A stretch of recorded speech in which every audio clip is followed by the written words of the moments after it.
খুব জটিল একটি রাজনৈতিক সমীকরণ রয়েছে এই কেরালার রাহুল গান্ধীর লোকসভার আসন জুড়ে।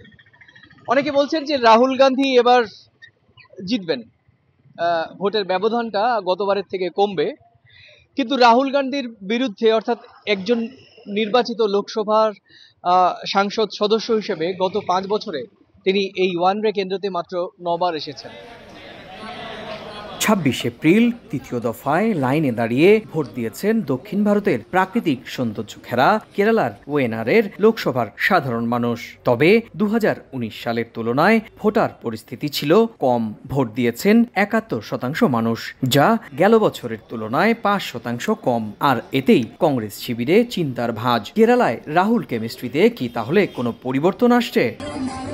বিশ্লেষকরা বলছেন 5% ভোটের ব্যবধান আশঙ্কার কারণ না হলেও রাহুল গান্ধীর বিরুদ্ধে প্রতিষ্ঠান বিরোধী প্রবল হাওয়া ভোট বাক্সে জমা হলে হিসেব নিকেশ পাল্টে যেতে পারে। 30% সংখ্যালঘু ভোটারের কাছে মন খারাপের কারণও সিএ ইস্যুতে রাহুলকে পাশে না পাওয়া। আবার ইন্ডিয়া জোটের শরিক হয়েও জোটের সদস্যদের বিরুদ্ধে প্রার্থী হওয়াকে ভালোভাবে নেননি অনেকে, আর একেই পুঁজি করছেন বিরোধীরা। बहुत चर्चा हुआ है सीए के बारे में। चर्चा ये ज्यादा हो गया है कि सीए का भी लागू करना शुरू कर है, मगर कांग्रेस ने इसके बारे में एक टिप्पणी करने के लिए भी मना इनकार किया है। ये चर्चा बहुत ज्यादा हो गई और लोकसभा में भी हमारा देश के लिए कुछ भी नहीं बोलता है। अभी केरला में आके हमारे डिस्ट्रिक्ट में आके ये राहुल गांधी सीपीआई का अगेंस्ट में कंटेस्ट करता है। राहुल गांधी जी के खिलाफ जनता का बहुत आक्रोश है। वो तो राहुल गांधी जी के साथ वो पीएफआई वाला और मुस्लिम लीग जमायत इस्लामी पूरा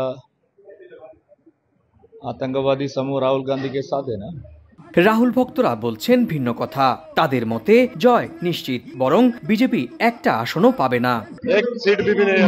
শেষ মুহূর্তে জয়ের হাসি কে হাসবেন সেটা জানা যাবে 4 জুনই। তবে এবার কঠিন প্রতিদ্বন্দ্বী বাম প্রার্থী, প্রতিষ্ঠান বিরোধী হাওয়াও এবং ভোটের হার কম হওয়ার কারণেই এবার রাহুলকেও পড়তে হতে পারে তীব্র চ্যালেঞ্জের মুখে, বলছেন ওয়েনারের স্থানীয় রাজনৈতিক মহল।